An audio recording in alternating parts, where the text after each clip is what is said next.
Today, we are going to look at the last footage of people eaten alive by animals, from a handler dragged into a bear pen to a trainer pulled underwater during a stunt gone wrong. It was August 17, 2018, in Springfield, Illinois, when a traveling circus set up its big top on the dusty fairgrounds just outside the city center. The summer heat hung heavy over the canvas tents and metal trailers that formed the temporary home of the Keller Family Circus, a small operation that had been touring the Midwest for 3 generations. Inside the main tent, a 36-foot steel-paneled ring stood ready for the evening's lion act. The air smelled of popcorn, sawdust, and the faint musk of the big cats housed in transport cages behind the performance area. Adrian Keller was 47 years old and had worked with lions since his early 20s, learning the trade from his father. He was a middle-aged man with calloused hands and quiet confidence born from years of reading animal behavior. Adrian had recently integrated a new male lion into the pride, a 420-pound animal purchased from another facility. The integration had been slow, and the new male still hesitated at certain cues during rehearsals. Marco Diaz, a 34-year-old handler known for his methodical approach, had been assisting Adrian with the transition. Marco double-checked latches and carried a shield board during performances, always positioned near the inner Sallyport gate. Tasha Reed, 29, managed the fog machines and lighting. Dr. Leon Burke, a 51-year-old veterinary consultant, observed from the sidelines, monitoring the lions' stress levels and acclimation progress. That evening, the crew prepared the ring as the crowd filtered into the bleachers. The previous act had used an equipment stand that toppled during the set change, landing near the track of the interior guillotine gate. Tasha's fog machines had left a thin film of water glycol residue on the performance mat, creating a slick surface under the bright lights. One of the regular handlers had called in sick, leaving the team short-staffed. During the final walkthrough, Marco noticed the new male lion hesitating at the whip crack and target stick. The inner Sallyport gate cycled slower than usual, with the toppled stand partially obstructing its track. African lions are apex predators native to the savannas and grasslands of sub-Saharan Africa. Adult males can weigh between 330 and 550 pounds, with powerful jaws capable of exerting over 650 pounds of pressure per square inch. They are social animals that establish hierarchies within prides, and males are particularly sensitive to spatial pressure and perceived challenges. In captivity, lions retain their predatory instincts, and stress or confusion can trigger defensive or opportunistic behavior. The species relies on explosive bursts of speed over short distances, and their forelimbs are equipped with retractable claws that can measure up to 1.5 inches in length. The act began as planned. Adrian entered the ring with his target stick and whip, guiding the 3 lions onto their platforms. The 2 familiar lions performed their leaps and sit-stays without issue, but the new male stalled, remaining on the ground instead of mounting his platform.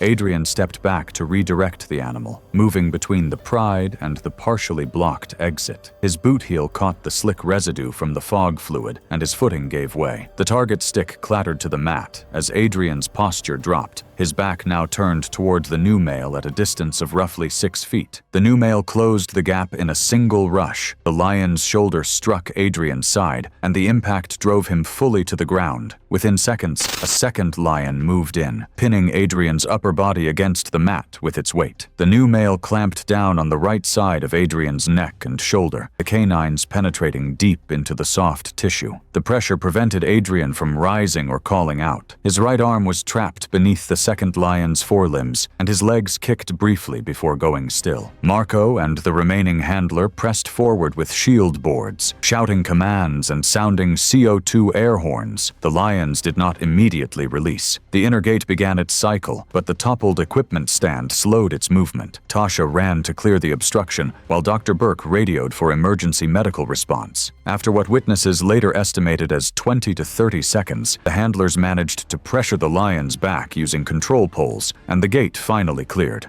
Witnesses later clarified that the exact duration was unclear in the chaos. What felt like half a minute may have been closer to 15 seconds. Adrian was pulled through the sally port and onto the ground outside the ring. His neck showed deep lacerations on the right side, with significant tissue damage extending from the base of the jaw to the collarbone. The right shoulder was crushed, and puncture wounds were visible across the upper chest. His airway was compromised, and he was unresponsive. Paramedics arrived within minutes and attempted resuscitation, but Adrian showed no pulse and no respiratory effort. He was pronounced dead at the scene. The cause of death was asphyxia due to airway compression, combined with traumatic injury to major blood vessels in the neck and shoulder. The Keller family circus canceled the remainder of its Springfield run. The USDA launched an investigation into the incident, reviewing the facility's Animal Welfare Act compliance and safety protocols. Adrian's family released a brief statement expressing grief and asking for privacy. But Adrian Keller's death was not the only tragedy to strike the circus world in those years. Just 2 years later, in Tulsa, Oklahoma,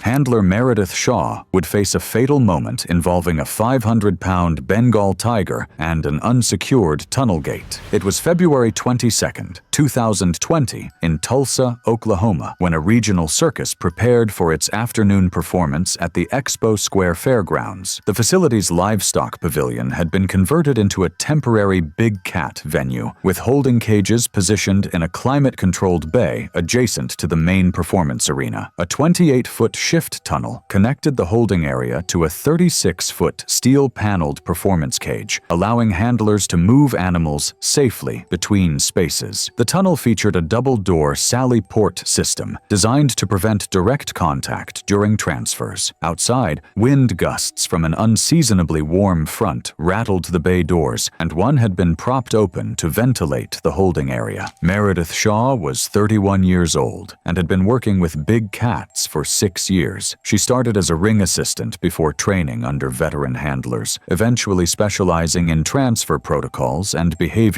cueing. That afternoon, she was responsible for guiding a 500-pound male Bengal tiger from holding into the performance cage using a lure line with a meat pouch attached. Rick Nolan, a 41-year-old tunnel handler, was stationed at the gate controls to manage timing and verify that latch pins were dogged and carabiners clipped. Janelle Ortiz, 26, worked as a ring assistant, positioning perch stands inside the performance cage. Curtis Lamb, 38, served as the safety lead, enforcing double-door procedures. The setup had been rushed that morning due to a scheduling conflict. During a brief inspection, Rick noticed a slight misalignment in the tunnel panels and refastened them. But amid the noise of equipment moving, a verbal reminder to dog the inner latch pin went unanswered. The wind from the open bay door carried the scent of the lure meat in an unpredictable direction, and during rehearsal, the tiger had tracked the lure with unusual intensity. Janelle and another assistant were repositioning heavy perch stands as the tiger was staged, leaving fewer hands available to monitor the tunnel. Bengal tigers are among the largest subspecies of tiger native to the Indian subcontinent. Adult males can weigh between 400 and 570 pounds, with muscular builds adapted for ambush hunting. Their jaws can deliver a bite force exceeding 1,000 pounds per square inch, and their canine teeth can reach lengths of 3 inches. Tigers are solitary apex predators with acute senses of smell and hearing. They rely on stealth and explosive power, capable of covering short distances at speeds up to 40 miles per hour. In captivity, tigers retain their predatory drive, and environmental stressors such as unfamiliar scents or sounds can trigger rapid defensive or opportunistic responses. The transfer began as the music cue swelled. The tiger was released from the holding cage into the tunnel, and Meredith stood near the arena side door holding the lure line to guide the animal into the performance cage. Because of the tight schedule and reduced staffing, Meredith worked closer to the tunnel gate than safety protocol typically allowed. The inner latch pin had not been fully dogged, and the carabiner securing the door remained unclipped after the hurried reset. As the tiger moved forward, it applied pressure against the inner door. The door flexed, creating an initial gap of nearly a foot. Under the tiger's weight and repeated pressure, the panels bowed further, allowing the animal to force its way through.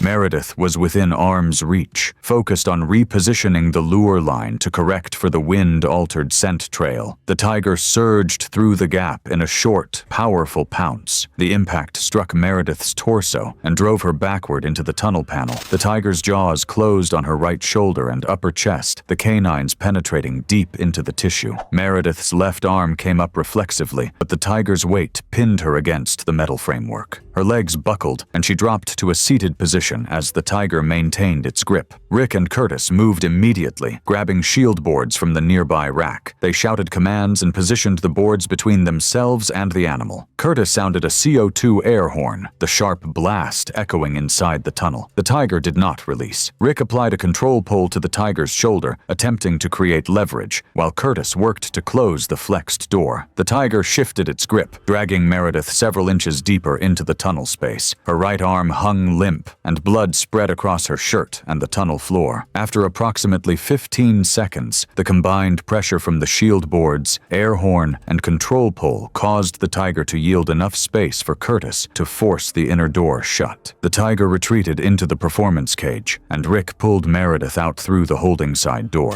Her right shoulder and upper chest showed deep lacerations with exposed muscle and bone. The subclavian artery had been severed, and massive hemorrhage was evident. Her breathing was shallow and irregular, and she lost consciousness within moments. Paramedics arrived within 8 minutes, but Meredith had no detectable pulse. Resuscitation efforts continued en route to the hospital, but she was pronounced dead shortly after arrival. The cause of death was exsanguination due to traumatic vascular injury. The circus canceled its remaining Tulsa performances. The USDA opened an investigation, focusing on gate maintenance and adherence to double-door protocols. Local advocacy groups renewed calls for stricter regulations on traveling big cat acts. The tiger was placed in quarantine and later relocated to a sanctuary. Meredith Shaw's death underscored the risks of big cat handling, but less than a year later, in Billings, Montana, handler Brian Caldwell would make a fatal error during a routine feeding involving a 600-pound brown bear and a slide door that failed to latch. It was March 3rd, 2021, in Billings, Montana, when a small independent animal act prepared for its evening performance at a fairground on the city's western edge. Behind the main tent, a 12 by 16-foot holding pen, constructed of 8-foot heavy-gauge steel mesh, housed a brown bear between shows. The pen included a sliding feed door designed to allow handlers to deliver food without entering the enclosure. Protected contact protocol called for using a chute, but the food tub that day was placed directly inside the threshold. Equipment noise from a nearby generator created a steady background hum, and the cold March air carried the scent of livestock from adjacent pens. Brian Caldwell was 38 years old and had worked with the Animal Act for 4 years. He had prior experience in livestock handling and was known for his hands-on approach and willingness to troubleshoot issues. Brian was responsible for feeding and pen maintenance. Dana Wu, a 33-year-old animal technician, managed diet logs and had flagged concerns about the slide door's track. Pete Harrow, 47, served as the pen carpenter and was on site to address the sticky slide door, which required a mallet tap to seat fully. Alma Price, 54, worked as stage manager, coordinating traffic lanes in the back lot. The bear had just completed its performance routine and was transitioning into feeding mode. Brown bears exhibit heightened food drive, particularly during the first feeding of the day, and the animal had not been fed since early morning. Pete had noted that grit in the slide door track was causing the door to rebound slightly when closed, preventing it from latching securely. A blackout curtain separated the pen area from the main staging zone, limiting line of sight and clear communication. Brian had been instructed to wait for Pete to complete the track repair before feeding, but the schedule was tight and the bear was showing signs of agitation. Brown bears are large omnivorous mammals native to North America, Europe, and Asia. Adult males can weigh between 400 and 800 pounds. They possess immense strength and can deliver blows with their forelimbs that crush bone. Their jaws exert a bite force of approximately 1,200 pounds per square inch, and their claws can measure up to 4 inches in length. Brown bears are opportunistic feeders with acute senses of smell, and food-related stimuli can trigger intense focus and rapid movement. Any perceived spatial intrusion during feeding can provoke defensive aggression. Brian approached the pen with a food tub containing fish and kibble. The slide door was partially closed but not fully latched due to the grit in the track. Brian knelt at the threshold to reposition the tub, placing it approximately 3 feet inside the pen. His torso was within reach of the door gap. The bear, a 600-pound male, was positioned roughly 8 feet from the door and moved forward as the scent of the food intensified. The bear hooked a forepaw through the gap in the slide door and pulled. The door shifted open several more inches, and the bear's second paw joined the first, widening the opening. Brian attempted to pull back, but the bear's grip caught the edge of his jacket and shoulder. The force pulled Brian off balance, and his upper body was dragged into the threshold. The bear secured a hold around Brian's midsection with both forelimbs, the claws penetrating his sides and back. Brian was pulled fully into the pen and forced to the floor. The bear's weight pressed down on Brian's chest and abdomen. The bear's jaws closed on Brian's left shoulder, crushing the tissue and bone. Brian's legs kicked against the pen floor, but the bear maintained its position. The bear shifted its grip to Brian's upper torso, applying compressive force across the rib cage. The pressure caused multiple rib fractures, and Brian's breathing became labored and irregular. Dana heard the commotion and shouted for Pete and Alma. Pete grabbed a fire extinguisher and discharged it through the mesh at the bear's face. Alma activated an air horn, and the combined noise and chemical irritant caused the bear to release its hold and retreat to the far corner. Pete and Dana pulled Brian out through the slide door. Brian's chest showed significant deformation, with visible bruising and swelling across the ribcage. Deep lacerations and puncture wounds covered his shoulders, sides, and back. His breathing was shallow and erratic, and he was unresponsive. Dana initiated CPR, while Alma called emergency services. Emergency crews stationed at the fairgrounds arrived within 12 minutes through the livestock access lane, but Brian had no detectable pulse. Advanced life support measures were attempted, but Brian was pronounced dead at the hospital. The cause of death was compressive thoracic trauma with associated internal injuries, including cardiac and pulmonary contusions. The Animal Act was immediately suspended, and the bear was placed under quarantine. The USDA launched an investigation into pen construction, feeding protocols, and protected contact standards. The bear was later transferred to a wildlife sanctuary. Brian Caldwell's death highlighted the dangers of feeding protocols, but 9 months earlier in Orlando, Florida, trainer Elaine Porter would face a different threat inside an acrylic tank with an 8-foot American alligator during a stunt that went catastrophically wrong. It was July 21,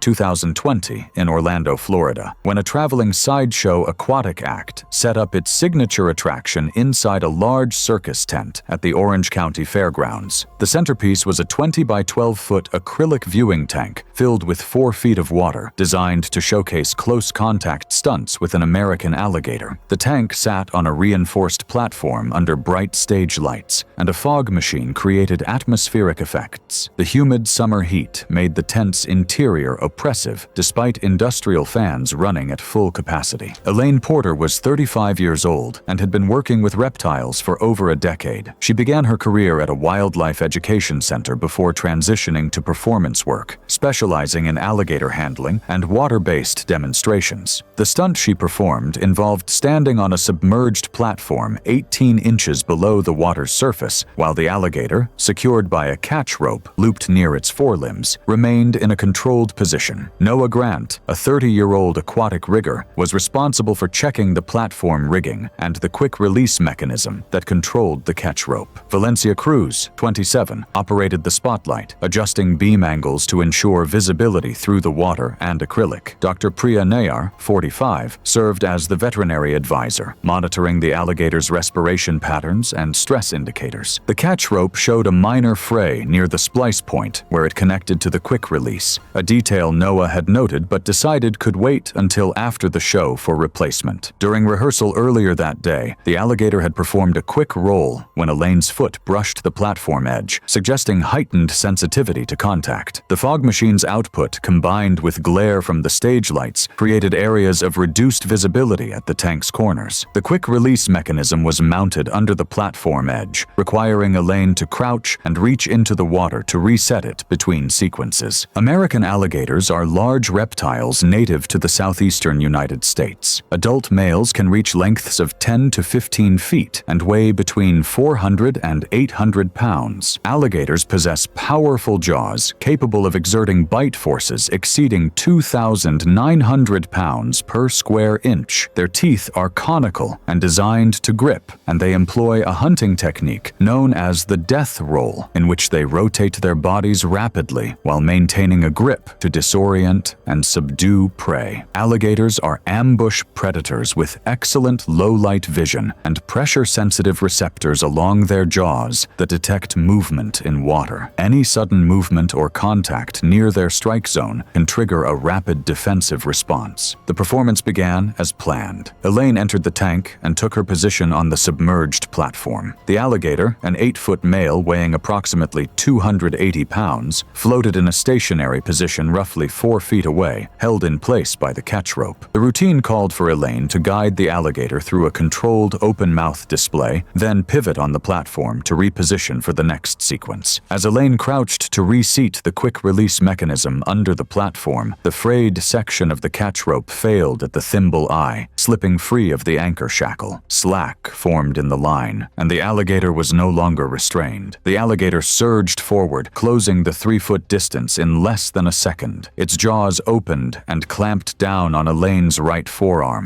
The force of the bite caused Elaine to lose her balance, and she fell from the platform into the deeper section of the tank. The alligator maintained its grip and initiated a rotational roll, spinning its body along the tank's corner. Elaine's body was pulled under the surface and rotated with the alligator. Her left arm came up and struck the acrylic wall, but the alligator did not release. Noah and Valencia reacted immediately. Noah grabbed a control pole from the equipment rack and moved to the tank's edge. Valencia shouted for Dr. Nair, who ran to assist. Noah inserted the pole into the water and applied pressure to the alligator's body, attempting to disrupt the roll. The crew lifted the platform panel to create more working space. Dr. Nair used a second pole to lever against the alligator's jaw. After approximately 10 seconds of sustained effort, the alligator released its grip and moved to the opposite end of the tank. Noah and Dr. Nair pulled Elaine to the surface and out of the water. Elaine's right forearm showed deep lacerations with exposed bone and torn muscle tissue. Her face and upper body were pale, and she was not breathing. Water had entered her airway during the prolonged submersion and rotational movement. Noah began rescue breathing, while Valencia called emergency services. Paramedics arrived within 7 minutes, but Elaine remained unresponsive. Advanced airway management and CPR were initiated, but she was pronounced dead at the hospital. The cause of death was drowning with a contributory traumatic injury to the right arm. The Sideshow Act was immediately shut down, and the alligator was placed in quarantine. The Florida Fish and Wildlife Conservation Commission opened an investigation, examining rope maintenance, platform design, and emergency response protocols. Elaine's family released a statement describing her as passionate about wildlife education. Elaine Porter's death underscored the unpredictability of aquatic reptile handling, but 4 years later in Reno, Nevada, handler Colin Drake would face a catastrophic breakdown during a closed rehearsal with chimpanzees and an unsecured service gate. It was January 18,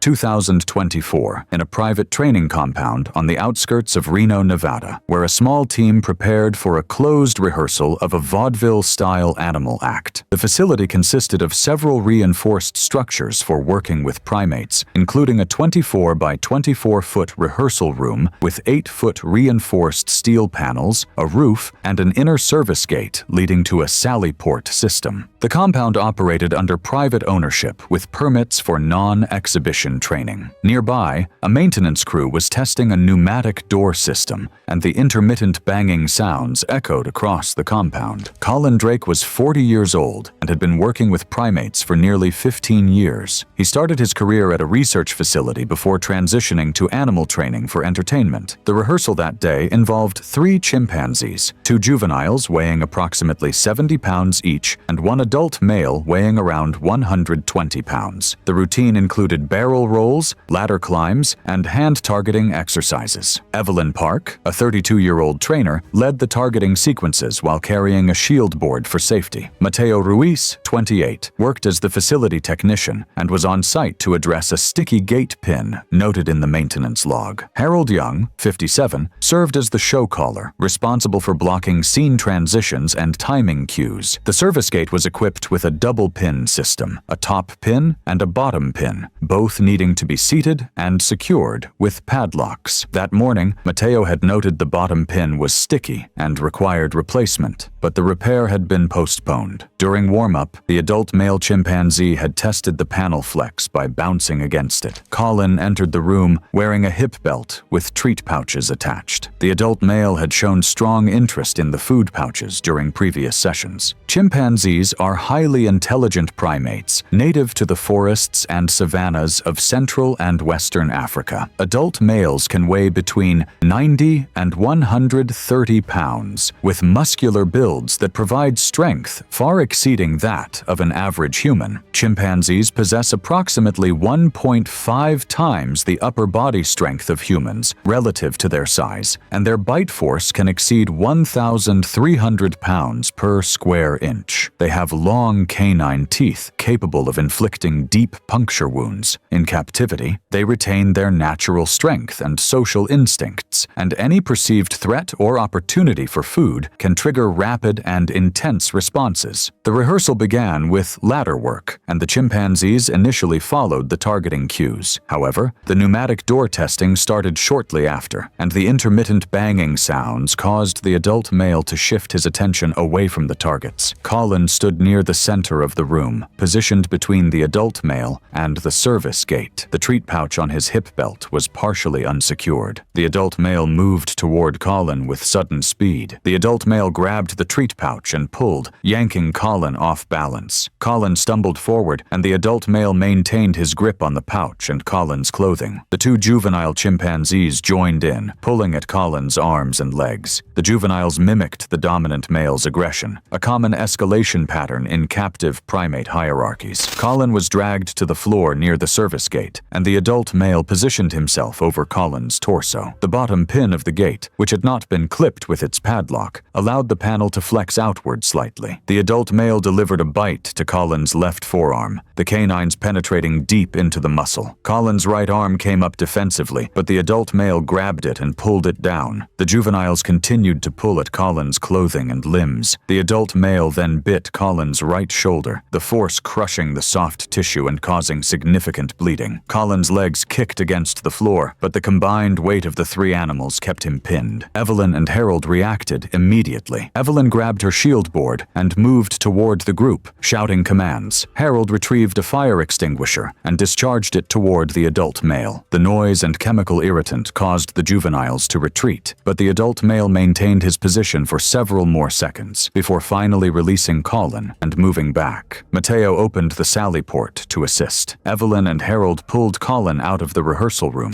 Colin's left forearm showed deep lacerations with exposed muscle and bone. His right shoulder was severely damaged with puncture wounds and torn tissue. Multiple bite marks were visible on his torso, arms, and legs. Blood loss was significant, and Colin's breathing was shallow and rapid. Evelyn applied pressure to the wounds, while Harold called emergency services. Paramedics arrived within 10 minutes, but Colin had lost consciousness and showed signs of shock. Advanced trauma care was initiated on site, and Colin was transported to the hospital. Despite medical intervention, Colin was pronounced dead approximately 45 minutes after arrival. The cause of death was exsanguination from multiple traumatic wounds. The compound was placed under immediate review. The USDA and Nevada Department of Wildlife launched investigations into safety protocols and primate handling standards. Collins' family released a statement requesting privacy. The 3 chimpanzees were placed in quarantine and later transferred to a sanctuary. Colin Drake's death marked the 5th fatal incident involving circus and performance animals in recent years, underscoring the persistent dangers faced by handlers working in close contact with powerful and unpredictable species. It was July 19, 2013. The aging wildlife park outside Houston showed its wear in the hot summer sun. Michael Turner was 44 years old. He had worked with big cats for over 15 years. The other workers said he was calm and careful. He always looked out for his team and the animals. Turner could have taken jobs at bigger, newer places, but he stayed at this park. He felt like the animals were his job to protect. The park was old and didn't have much money. Turner knew the risks of his work, but he trusted what he had learned over the years. That summer, the park hired a new worker. Turner was teaching him the job. Turner liked to show new people how things worked by going into the animal areas with them. He thought this was better than just watching from outside. On this day, he wanted to show the new worker how to feed Kuma, a male lion that weighed 450 pounds. The workers had been talking about a broken gate latch all week. People on the radio said the gate would sometimes get stuck. Turner had heard this. He knew about it, but he had visitors watching and a new worker to train, so he kept going with his plan. The wildlife park looked run down. The wooden fences were old and weathered. The steel mesh fencing sagged in some spots. Tall grass grew wild near the walking paths. The lion areas were large, but relied on outdated sliding mesh gates. Every latch had to be closed by hand, and the mechanisms often stuck or scraped against their frames. That afternoon was very hot. The sun beat down on the gravel paths and metal fencing. Maintenance workers stood by a shed, watching the animal keepers work. Cicadas buzzed loudly in the heat. Lions are built to kill. Males can weigh over 400 pounds. Their paws can crush bones. Their jaws can crack skulls. In zoos, they can live for many years, but they never lose their wild instincts. Even when they seem calm around people they know, lions can turn violent without warning. They react fast to sounds, smells, or anything different in their routine. Kuma had been fed thousands of times before, but the danger was always there. There were warning signs before Turner went into the enclosure. Kuma was walking back and forth along the fence. His tail was twitching. He was watching the workers outside. The new keeper saw that the gate was hard to close when Turner pulled it, but he didn't say anything. When Turner closed the gate behind him, it made a grinding metal sound. The latch didn't slide fully into place. Workers nearby would later say they saw the gate shift slightly when the lion pushed against it. Even with these warning signs, Turner kept going. He started to move Kuma toward a smaller holding area. This should have been a normal, safe job. The attack happened fast. As Turner was guiding the lion with hand signals, Kuma jumped forward. He pushed through the weak gate with sudden force. People watching heard the steel frame rattle and the heavy sound of the lion hitting Turner in the chest. The keeper fell backward and was pinned down right away. The new worker yelled for help, but his voice shook and he froze when he saw what was happening. Maintenance workers grabbed metal tools and hit them against the fence. The loud, clanging sounds rang out across the park. Kuma roared. It was a deep sound that carried through the area and covered up Turner's cries. On the ground, the fight was short but terrible. Kuma's paws pressed into Turner's shoulders. His claws tore through Turner's shirt and into his shoulders. The lion's jaws clamped down on Turner's torso, shaking him hard against the gravel. People watching said dust came up from the gravel as the two bodies rolled together. Turner tried to protect himself. He pushed against the lion's face, but the weight was too much. His legs kicked weakly as blood spread under him. The air filled with roaring, people shouting, and the hollow sound of workers hitting steel bars. The attack went on for minutes that felt much longer to the people watching. They tried to get Kuma's attention, but failed. The animal stayed focused on Turner.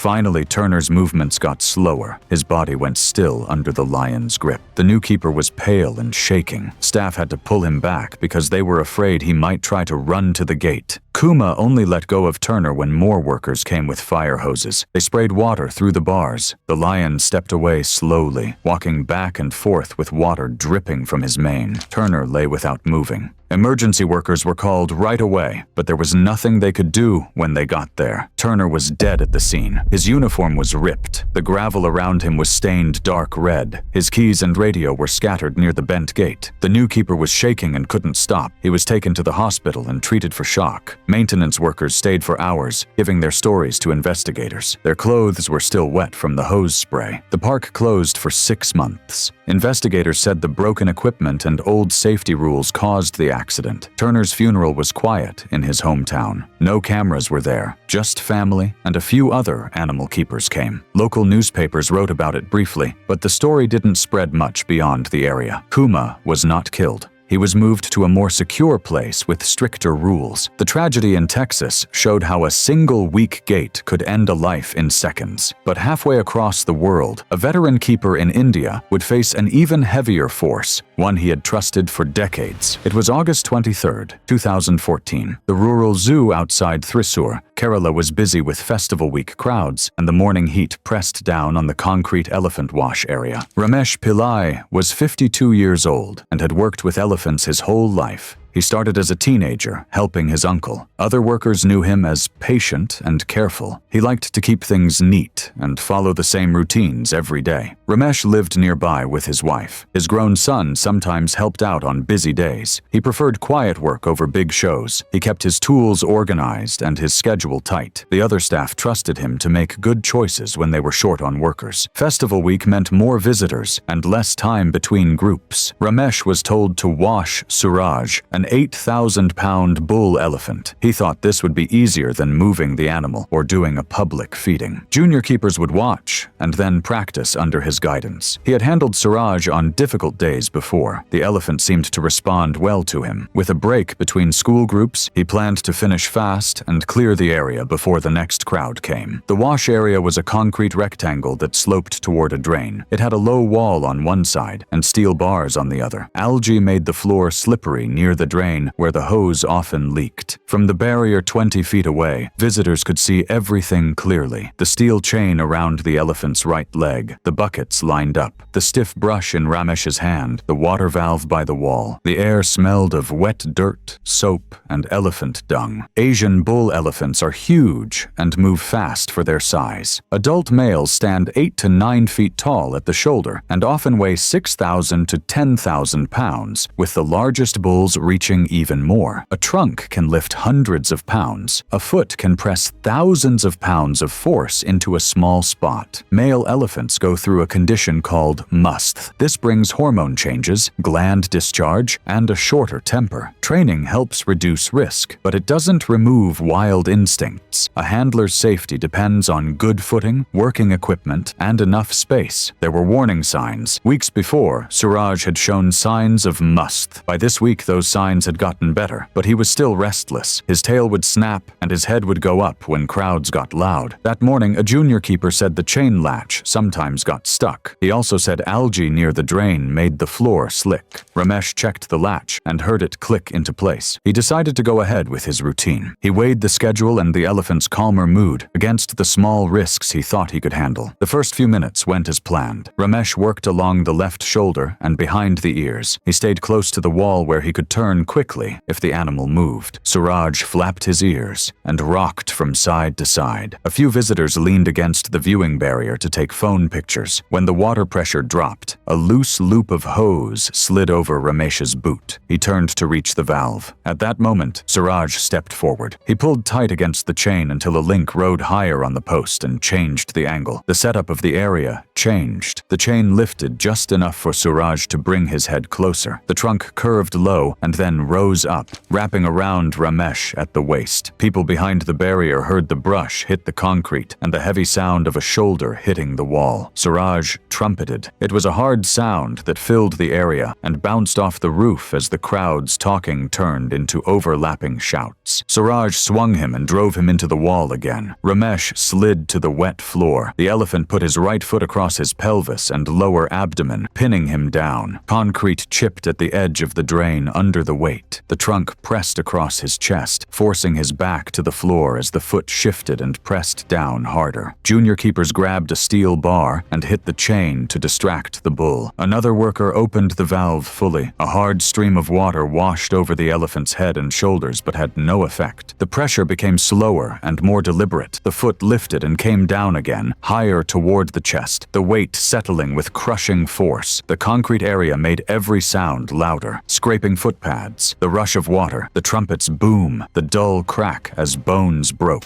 Ramesh's legs moved once and then went still. His keys slid across the floor into the drain. Other handlers came with a pole and tried to push the trunk away. Suraj moved toward them, giving a little slack. One man dragged Ramesh a foot before the trunk tightened across his upper body and pushed him back. The chain made creaking sounds but held. Another hose blasted the side of the elephant's head. Suraj stood over the still body, breathing hard. A worn tusk scraped the wall. The vet ran in from the service gate with a dart gun and aimed at the shoulder. The first dart hit high and stuck at an angle. It took several minutes for the drug to calm the elephant. Suraj's swaying got wider and the pressure eased slowly. The junior workers pulled Ramesh clear and tried to help him on the wet concrete. His shirt was torn and soaked. He didn't respond. Medics reached the side road and moved him to a stretcher. They kept trying to help him in the truck, then stopped. Staff stood along the fence, clothes wet from the water spray, watching the empty area as a hose kept running. By evening, the bent latch on the chain post was fixed. Investigators took pictures of chipped concrete near the drain and scrape marks along the wall. The zoo closed for several days, then reopened with fewer demonstrations and stricter rules for the wash area. Captive animals don't always need brute strength to take a life. Sometimes it's a sliver of opportunity measured in inches. One such moment came when a tiger forced its way past a door that should have held. It was May 10th, 2015. The zoo in Leipzig, Germany, was busy with Sunday crowds who lined the bridge over the tiger habitat to watch the feeding. Hans Becker was 39 years old and worked as a mid-level keeper. He had 2 young children and was known for being neat and steady. He arrived before dawn and kept his boots and paperwork clean. Other workers trusted his notes and his ability to spot small changes in the animals. His experience also made him work faster. When the public schedule was tight, he sometimes skipped checking locks twice if they felt right the first time. He trusted the feel of the equipment and the sound of a door closing properly. This Sunday, he planned to place meat at a hidden door while families watched from above. His plan was simple: place the food, seal the door, check it, then signal that it was ready. The tiger area was shaped like a shallow bowl with sand and grass. It was surrounded by a water moat and stone ledges. Water pumps hummed behind a small waterfall. From the bridge, visitors could see the striped cats and then watch them disappear behind the rocks. Tigers are built to hunt by surprise with quick, deadly force. Adult males often reach 9 feet from nose to tail and weigh over 400 pounds. Their front legs are powerful enough to break bones with a single swipe. Their jaws can crack bones. In zoos, they learn routines, but they still react strongly at doorways and feeding spots. There were warning signs. Earlier that week, maintenance workers wrote down that the northeast door was dragging slightly. It would close, but the bottom edge needed a harder push. The schedule was rushed because of an extra school group. Hans decided the door felt good enough to use. Before feeding time, the male tiger named Raja was pacing in the back area. His tail tip was twitching, and his ears were forward. 2 staff members stood nearby with radios, while parents lifted children onto the rail to see better. Hans carried a bucket into the corridor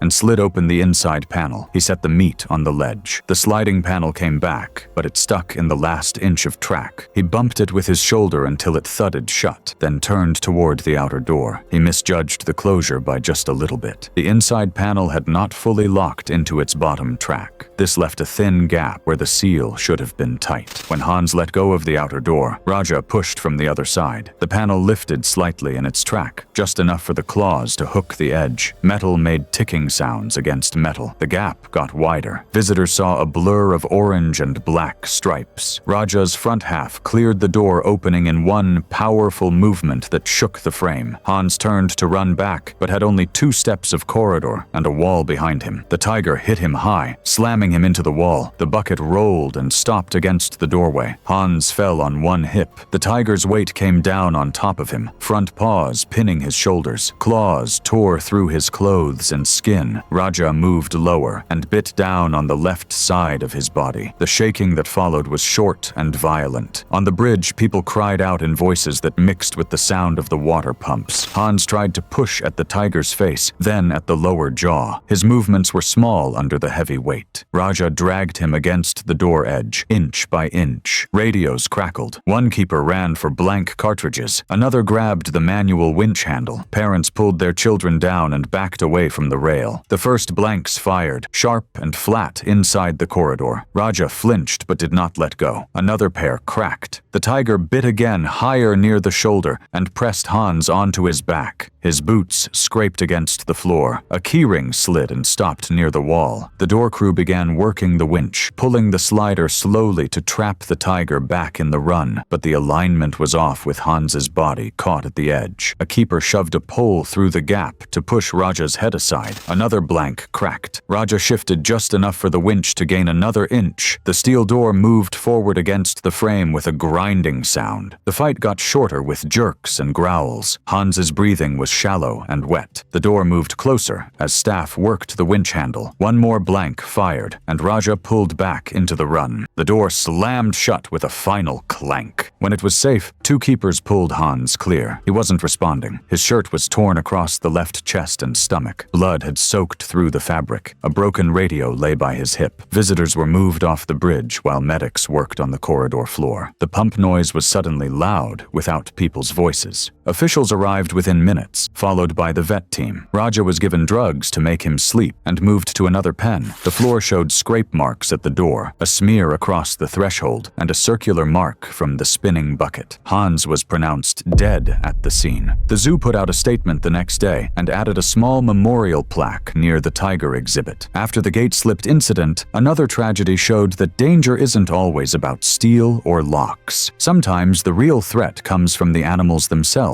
What began as routine work quickly spiraled into something no one on the grounds would ever forget. It was March 4th, 2017. The zoo in Johannesburg, South Africa, was busy with warm afternoon tours as school children leaned over railings near the primate house. David Mokoena was 47 years old and had worked with chimpanzees for many years. He grew up a few miles from the zoo. He liked quiet teaching better than big shows. He would walk school groups through behavior notes and point out the difference between young chimps playing and adult displays. He wrote down more details than required and called in small repairs that others ignored. He would come back after closing to make sure water lines were turned off. The staff was short that week. One keeper was out sick, and another was helping move a giraffe to a different zoo, so David took on transfer duties that usually needed 2 people. He agreed to do it because student tours were backed up, and he wanted to keep the feeding and cleaning on schedule. His plan was simple: move 2 chimps into holding pens, clear the main area, then come back to give a short talk to a visiting researcher and an intern. The chimp area was shaped like an L, with connected rooms and runs. A concrete transfer corridor linked the night dens to the island exhibit. Heavy doors slid up and down in steel channels. Red catch latches sat at waist height, where hands should go. A squeeze pen opened from the far end for medical checks. From the public window, the tour group could not see the corridor itself. They could only hear steel hitting steel and the sound of chimps walking on plywood flooring. Chimpanzees are small, but very strong. Adult males usually weigh 90 to 130 pounds. Their arms can pull their body weight hand over hand and pull a person off balance in 1 second. Their hands are built for gripping and tearing. Their teeth can cut through skin and muscle. In groups, they work together and can go from curious to angry when something sets them off. Living in zoos creates routines, but doesn't change their wild instincts, especially around doorways doorways, food, and crowded viewing windows. There were warning signs. For 2 days, a teenage male had acted up when crowds pressed against the glass. He would slap and bounce off the mesh. That morning, the radio carried a reminder to keep double barriers and get a clear view before stepping past a checkpoint. With fewer staff around, David told the intern to keep the students at the window while he managed the chimps in the corridor alone. He brought the first chimp into the transfer lane with food and closed the den behind it. Normally, he would pause and check the lock twice, but noise from the viewing area pulled his attention. A group of students had pressed against the glass, shouting and banging despite the guide's warnings. David turned his head for a second to wave them back. In that moment, the teenage male in the back lunged, shoving against the door before it fully seated. The frame rattled. Metal rang. The chimp's shoulders slipped through the gap, and 2 more followed in a rush. One became 4 in seconds, as 2 females and another young chimp pushed through the opening. Screams from the tour group got louder and turned into steady noise. Inside the corridor, the chimps filled the space, trapping David against a door he could not open without letting them reach the public side. He braced a foot against the doorframe and tried to keep his hands away from their mouths, but the first hit knocked him off balance. A second strike took him to the floor. The attack came in bursts. A hand grabbed his wrist and twisted. Another chimp stamped his arm against the concrete. Teeth found his shoulder and upper arm. He pulled one hand free and tried to cover his throat. His feet slipped on dust as the animals circled around him. The sounds were shrieks, heavy breathing, skin scraping on concrete, and the hollow clang of a door that would not close. The intern grabbed small stones from a planter just outside the visitor path and threw them through the open service window toward the corridor, not to hit the animals but to startle them. Stones bounced and scattered. The researcher shouted into the radio for help and began moving students back down the path. A keeper at the far door started getting sedation drugs ready. The primate supervisor ran with a dart gun from the clinic. David rolled toward the squeeze pen, using the wall for support. A female bit his leg and dragged him back. The teenage male hit his face and pulled at his fingers. Blood pooled under his arm and left a short trail where he had been dragged. He got to one knee and then fell again as 3 bodies pressed in and beat down with open hands and fists. The lead keeper reached the corridor window, aimed, and fired a dart into the largest male's thigh. The animal jumped and spun, tearing the dart loose and throwing it against the wall. A second dart stuck. After a minute, the male's movements got slower. The others turned to the glass, slapping and bouncing while staff slammed a barrier between the public window and the corridor. The outside noise dropped. Inside, the shrieks continued. One female climbed to the top of the frame and dropped onto David's body, knocking air from his lungs. Another gripped his hair and slammed his head sideways into the floor. The lead keeper moved forward with a riot shield, wedged it between the animals, and dragged David by his belt while the drugs began to work. The teenage male's hits got slower. A third dart found a shoulder. The corridor settled to heavy breathing and low sounds. Medics came in as soon as the last animal fell down and was tied with straps. David's sleeves were torn apart. His arms showed deep cuts and crush injuries. His face and head showed deep cuts. He did not respond to voices. They worked on him on the floor, then moved him to a stretcher and out a service gate to an ambulance waiting by the staff parking lot. By evening, the corridor had been photographed and cleaned. A shoe lay by the door with its lace broken. A radio with a cracked antenna sat under a bench. Security closed the viewing window until new locks could be put on the catch points. David was pronounced dead at the hospital. That week, school children came back to place flowers at the front gates and leave drawings of chimps taped to the fence. New rules required a second person to check every barrier and banned single-person transfers in that corridor. The primate attack was filled with noise and panic. The next case unfolded in Ontario, where silence and snow swallowed nearly everything. And it started with something so small it should never have mattered. It was January 12th, 2018. The Wildlife Rescue Center in northern Ontario sat quiet under deep snow, with frost covering the enclosures and the hum of a diesel generator carrying through the cold air. Paul Henderson was 41 years old. He had worked at the private rescue for over 10 years, taking care of black bears that had been brought in as orphaned cubs or moved from roadside attractions. He was a quiet man who lived alone in a small cabin on the property. Other workers said he was dependable and gentle with animals. He rarely raised his voice even when they tested his patience. He was known for forming bonds with bears others found difficult. He had raised Shadow, a male black bear, from a cub after its mother was killed by hunters. The two had shared more than 15 years in the same area. Winter work was slower, but more dangerous. Bears did not fully sleep at the center, waking up for feedings during mild weather. Paul usually worked with another keeper for feeding, but staff shortages left him working alone that morning. He didn't complain. He was used to taking on extra work when others were sick or roads were closed by snow. His goal was to move quickly through the routine before a contractor crew arrived to work on new fencing. He carried the feed bucket himself, as he had done many times. The bare area stretched across an acre of frozen ground. Snow piled high against the mesh fencing, and heavy wooden posts were capped with ice. A den opening, built up with timbers, led underground, where Shadow spent most of the winter. Outside the den, the surface was packed with snow and marked with animal tracks. Frost hung from tree branches above. The air smelled faintly of diesel and feed from the prep shed. Black bears are smaller than grizzly bears, but still powerful. Adult males can weigh anywhere from 300 to 600 pounds. Their strength is more than enough to overpower a person. Their bite force can split bone. Despite their size, they move with surprising speed, covering short distances in seconds. In captivity, they learn feeding routines but remain wild, especially when upset or when smells confuse their instincts. A bear's sense of smell is one of the sharpest in the animal kingdom. They can detect odors from miles away. There were warning signs. Shadow had been restless for weeks, disturbed repeatedly by staff clearing snow off the den roof and by generators running longer than usual. Another keeper had noted his pacing at odd hours and suggested being careful.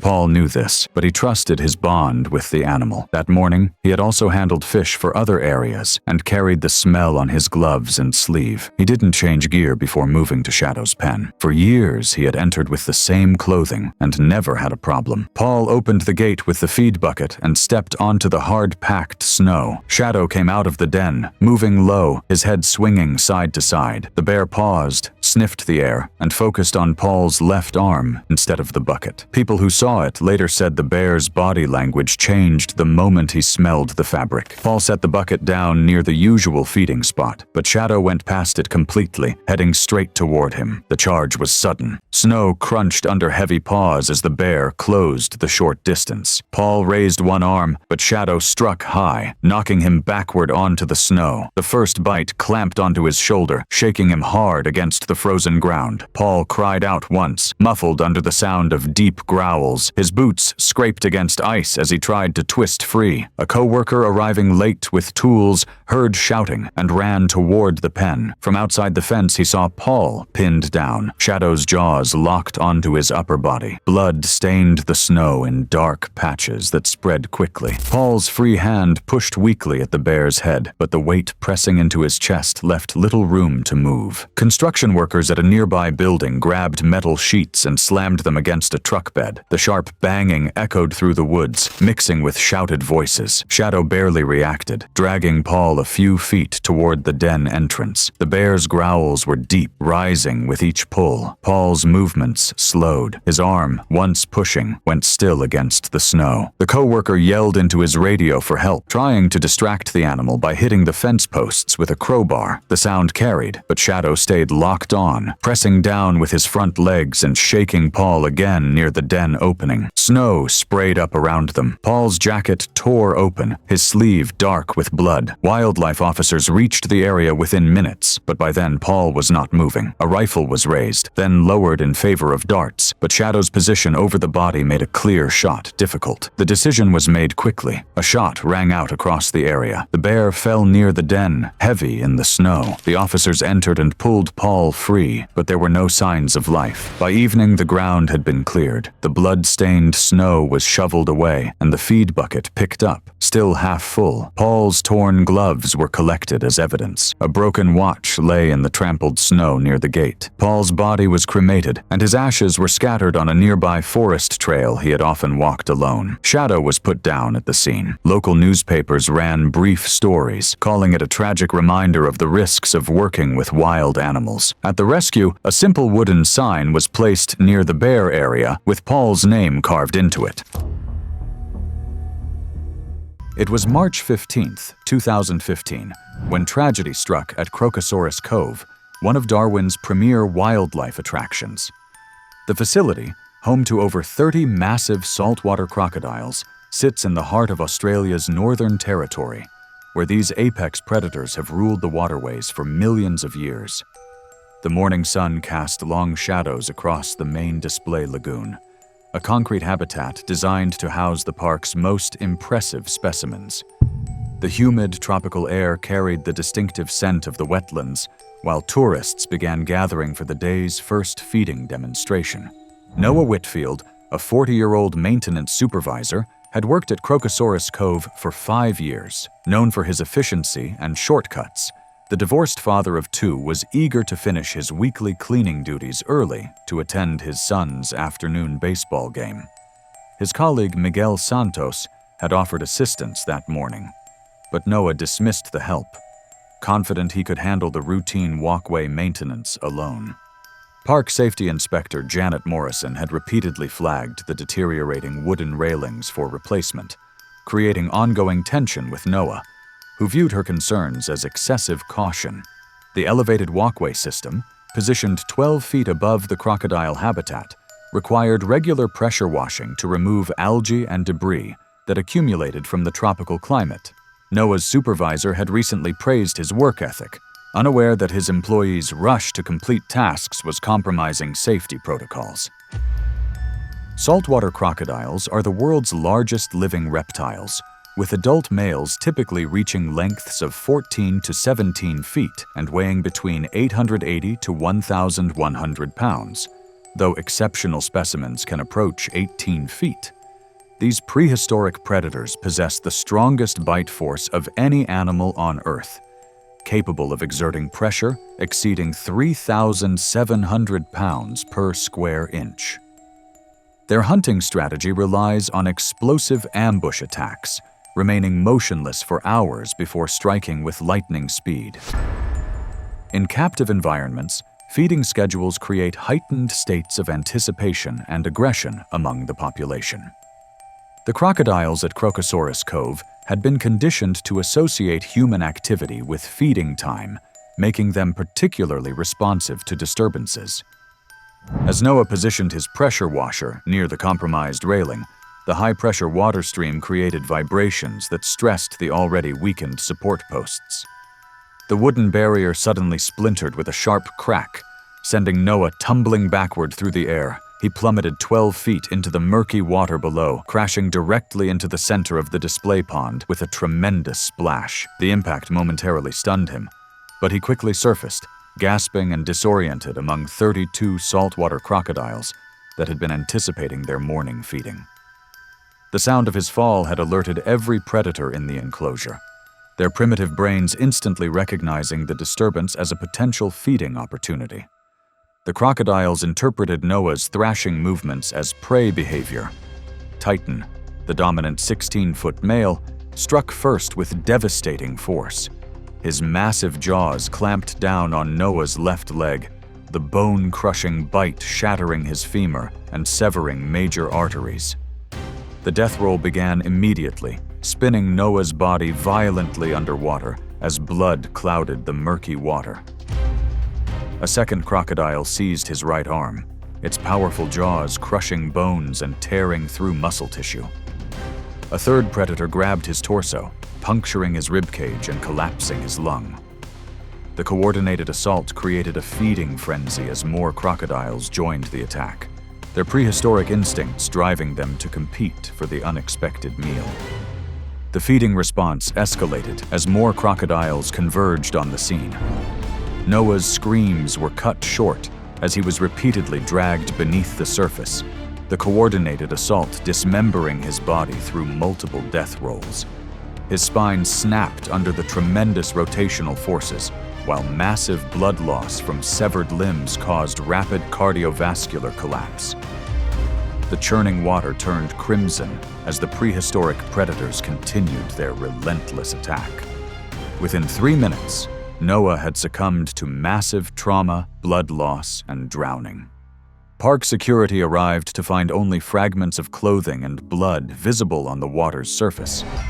The facility's security cameras had captured the entire incident in horrifying detail, documenting Noah's final moments as he was overwhelmed by the very predators he had worked around for years.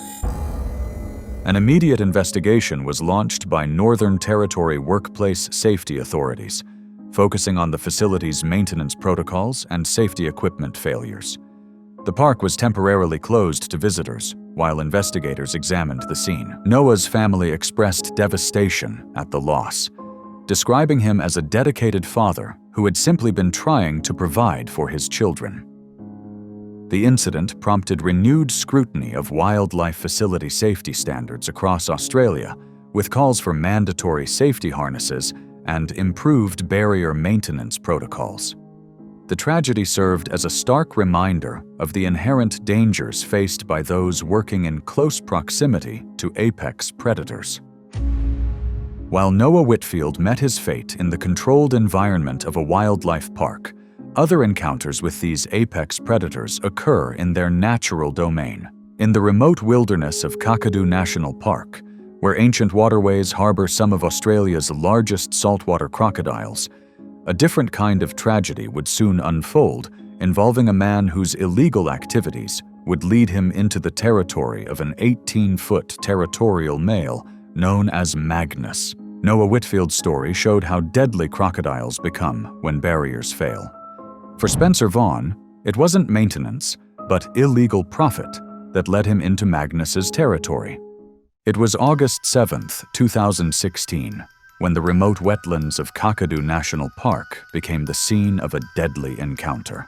Located in Australia's Northern Territory, this UNESCO World Heritage Site spans nearly 20,000 square kilometers of pristine wilderness, where ancient Aboriginal rock art overlooks waterways that have remained unchanged for millennia. The Adelaide River winds through this untouched landscape, its muddy banks concealing some of the world's largest saltwater crocodiles. During the dry season, these waterways become concentrated hunting grounds where protective females fiercely guard their nesting sites. Spencer Vaughn, a 34-year-old former zoo employee, had fallen from grace after losing his legitimate wildlife career due to misconduct allegations. Desperate for money and familiar with reptile behavior, he had turned to the lucrative black market trade in exotic animal products. Crocodile eggs commanded premium prices from private collectors and illegal breeding operations, making them an irresistible target for someone with Spencer's knowledge and financial desperation. His reluctant business partner, Tommy Nakamura, had warned against the Kakadu expedition, knowing the area's reputation for massive protective female crocodiles. Elder Mary Tungara, a local Aboriginal ranger, had recently noticed suspicious vehicle tracks near sacred nesting sites. Spencer's GPS coordinates led him to a known nesting area where female crocodiles had constructed their mud mounds weeks earlier. Saltwater crocodiles are apex predators that have survived virtually unchanged for over 200 million years. Adult females protecting their nests can exceed 16 feet in length and weigh over 1,000 pounds, possessing the most powerful bite force in the animal kingdom at over 3,700 pounds per square inch. These ambush hunters are perfectly adapted for stealth, capable of remaining motionless for hours while monitoring their territory. During nesting season, female crocodiles become extremely aggressive, patrolling their nesting areas and attacking any perceived threats to their eggs. Their hunting strategy relies on explosive bursts of speed from concealed positions, using their massive tails for propulsion through water. Once they secure prey, the signature death roll disorients victims while drowning them in the murky depths. Spencer waded into the shallow water under the cover of darkness, his headlamp cutting through the humid night air as he approached the muddy nesting bank. The water reached his waist as he moved slowly through the Adelaide River, a waterproof bag slung across his shoulder for the valuable cargo. Unknown to the poacher, he had entered the territory of Magna, a 16-foot female saltwater crocodile that had been guarding her nest for weeks. The protective mother detected Spencer's presence immediately through water vibrations and foreign scent. Submerging silently, and approaching from downstream with practiced stealth. Spencer knelt in the shallow water, his hands working quickly to excavate buried eggs from the first nest he located. His headlamp illuminated the white, leathery shells as he carefully placed them in his waterproof bag, focused entirely on the valuable prize.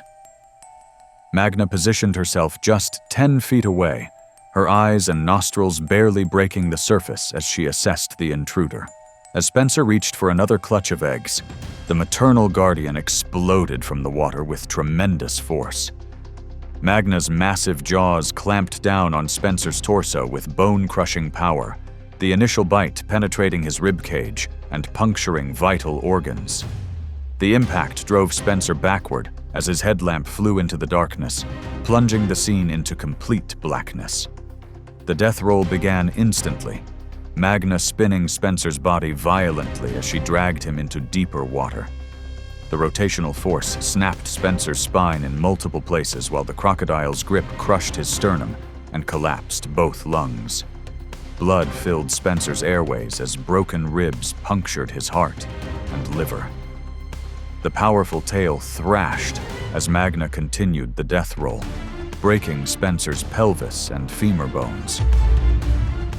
Within 30 seconds, Spencer had succumbed to massive internal bleeding, drowning, and catastrophic spinal injuries.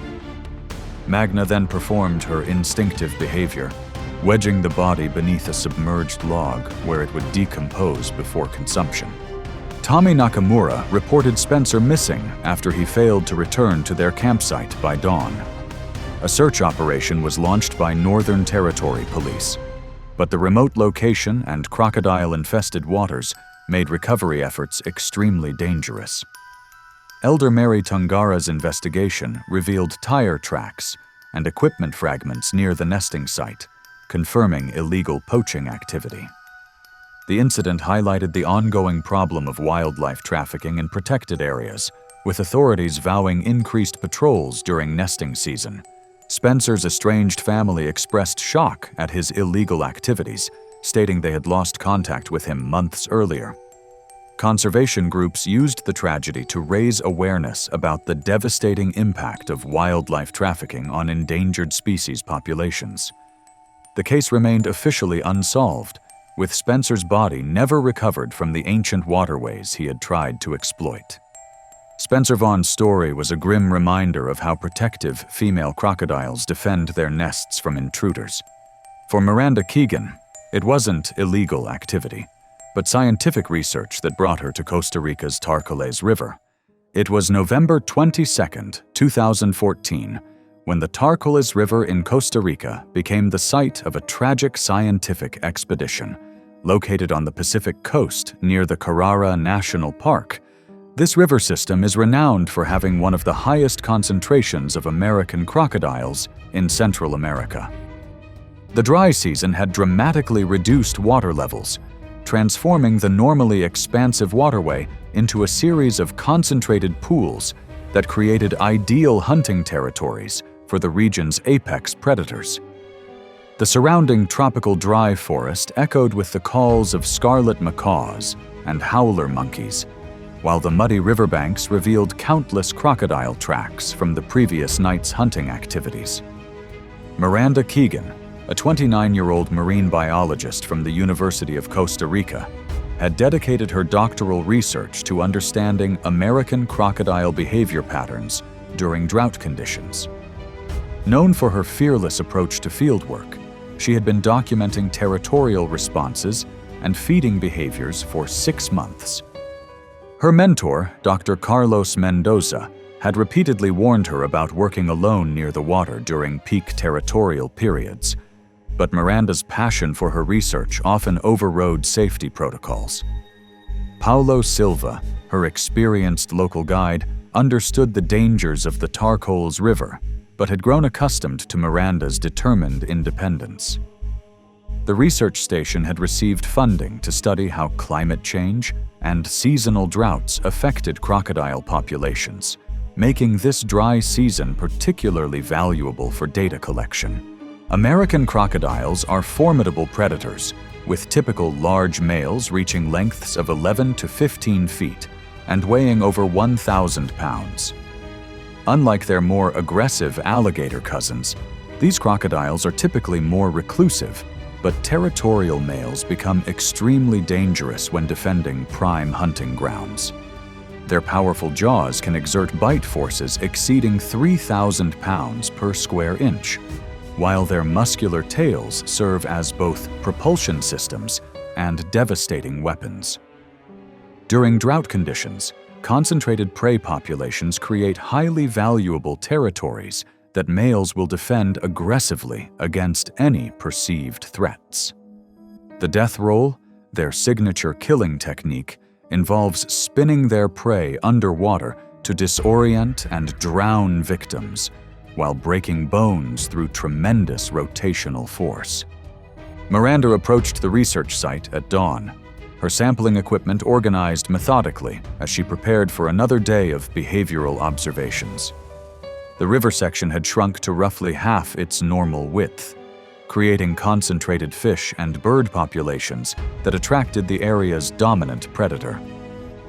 El Jefe, a massive 14-foot American crocodile, had claimed this territory and patrolled it aggressively for weeks. Paulo was 50 meters away, setting up camera equipment, when Miranda began her approach to the water's edge, extending her sampling pole toward the remaining deep water. As Miranda leaned forward to collect her water sample, the saturated mud beneath her knees suddenly gave way. She slid down the steep bank, her equipment scattering as she splashed into the shallow water just 15 feet from the concealed predator. El Jefe had been monitoring the area from a submerged position, his body perfectly camouflaged among floating debris and vegetation.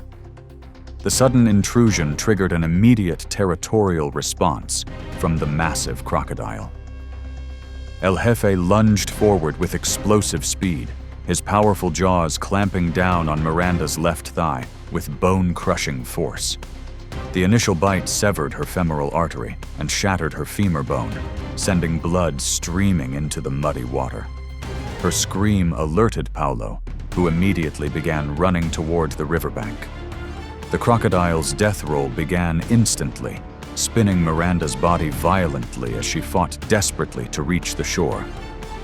The rotational force broke her pelvis and dislocated her hip joint, while the crocodile's grip tore through muscle and tissue. The churning water turned crimson as El Jefe maintained his hold, performing another death roll that snapped Miranda's lower spine and caused massive internal bleeding. Her struggles weakened rapidly as blood loss and shock took their toll.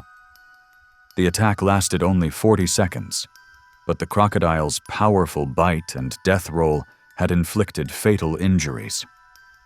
Paulo reached the shore and threw rocks at El Jefe, but the territorial predator maintained his grip until Miranda stopped moving, her body held firmly in his jaws as she drowned in the bloodied water. Costa Rican authorities launched an immediate investigation into the research station's safety protocols, questioning why Miranda had been allowed to work so close to known crocodile habitat without proper safety equipment. The University of Costa Rica suspended all fieldwork pending a comprehensive review of research procedures. Environmental groups used the tragedy to highlight the increasing dangers faced by scientists studying wildlife in their natural habitats as climate change intensifies territorial behaviors. Miranda's family described her as a passionate conservationist who had dedicated her life to protecting the species that ultimately claimed her. The incident prompted new safety requirements for researchers working near crocodile habitats throughout Central America. Miranda Keegan's story was a sobering reminder of how drought intensifies crocodile territorial behavior. For Caleb Drummond, it wasn't drought, but hurricane flooding that brought danger to the Everglades. It was September 14th, 2013, when the aftermath of Hurricane Idalia transformed the Florida Everglades into a deadly maze of displaced wildlife. 3 days after the Category 3 storm devastated South Florida, The vast wetlands remained submerged under unprecedented floodwaters that had pushed saltwater deep into freshwater territories. The hurricane's storm surge had created an alien landscape where familiar hiking trails disappeared beneath murky channels and submerged trees created a labyrinth of hidden dangers. Caleb Drummond, a 38-year-old veteran park ranger with 15 years of Everglades experience, had been promoted to lead the post-storm assessment team just months before Idalia struck. Known for his calm demeanor and encyclopedic knowledge of local wildlife, Caleb possessed an intimate understanding of the park's normal ecosystem patterns. His partner, Sarah Chen, a 31-year-old junior ranger, had suggested waiting another day before entering the most severely flooded areas. Captain Rita Gonzalez had authorized the early assessment mission, despite ongoing flood warnings, trusting Caleb's reputation for cautious decision-making. The National Park Service needed immediate damage reports to coordinate rescue operations and assess threats to both wildlife and potential visitors. American crocodiles are the apex predators of South Florida's coastal waters, with adults reaching lengths of up to 15 feet and weighing over 1,000 pounds. Unlike alligators, these crocodiles prefer saltwater environments and typically maintain established territories along coastal mangroves and tidal creeks. Hurricane storm surges can violently displace these territorial predators, forcing them into unfamiliar freshwater areas where they become stressed and unpredictable. Their powerful bite force exceeds 2,500 pounds per square inch, while their muscular tails can deliver devastating blows capable of breaking human bones. When displaced from their normal territories, American crocodiles become highly aggressive as they seek to establish new hunting grounds, often attacking without the typical warning behaviors observed in their natural habitat. Caleb waded through the transformed landscape, his ranger uniform soaked to the chest as he documented storm damage using waterproof equipment.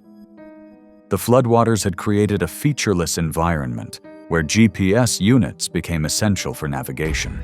Sarah followed 20 yards behind, both rangers moving carefully through water that concealed submerged obstacles and debris. Among the displaced wildlife was Athena, a 10-foot female American crocodile who had been forced from her coastal den and was now desperately seeking new territory in the flooded hammocks. She had not eaten in 4 days and was defending what she perceived as her temporary domain. Caleb approached what had been a hiking trail before the storm, now a channel of brown water flowing between submerged trees. He paused to photograph a damaged observation platform, positioning himself for the best camera angle. Athena lay motionless just 15 feet away, her body perfectly camouflaged among floating debris and fallen branches. The stressed crocodile had been monitoring the area for hours, her predatory instincts heightened by territorial displacement and hunger. As Caleb stepped forward to capture another image, his movement created ripples that reached the concealed predator. Athena exploded from her hidden position with lightning speed, her massive jaws closing around Caleb's torso before he could react. The impact drove him backward into deeper water as Sarah screamed from behind. The crocodile's powerful bite crushed several ribs and punctured his right lung, while her razor-sharp teeth penetrated deep into his chest cavity. The death roll began immediately, Athena spinning Caleb's body violently as she sought to disorient and drown her prey. The rotational force snapped his spine in 2 places, while the continued pressure from her jaws collapsed his sternum. Blood filled his punctured lung as broken ribs lacerated his heart and liver. His ranger radio crackled with Sarah's panicked calls for help, but the nearest rescue team was miles away through the flooded wilderness. The attack lasted 45 seconds, during which Athena's death roll broke Caleb's pelvis and caused massive internal bleeding. The veteran ranger drowned in the floodwaters he had come to assess, his body held firmly in the jaws of the displaced predator. The National Park Service launched an immediate investigation into the decision to enter flood zones, before wildlife displacement patterns could be properly assessed. Captain Rita Gonzalez faced scrutiny for authorizing the mission despite ongoing safety warnings from meteorologists and wildlife biologists. The incident prompted new protocols requiring aerial surveys before ground teams could enter hurricane-affected areas. Caleb's family described him as a dedicated conservationist who had spent his career protecting the Everglades ecosystem. His death highlighted the unpredictable dangers faced by first responders in natural disaster zones where displaced wildlife creates hidden threats. The tragedy led to enhanced safety training for park rangers working in post-hurricane environments. Caleb Drummond's story showed how disasters displace predators. For Haley Monroe, it wasn't a hurricane, but social media that led her to crocodile waters. It was June 3, 2015, when the pristine waters of the Daintree River in Queensland, Australia, became the backdrop for a deadly social media stunt. The ancient waterway flows through one of the world's oldest rainforests, where 130-million-year-old vegetation creates a cathedral of green that stretches to the water's edge. This UNESCO World Heritage Site harbors some of Australia's most dangerous wildlife, including the highest concentration of saltwater crocodiles on the continent. Warning signs in multiple languages line the riverbanks, alerting visitors to the extreme danger posed by these apex predators.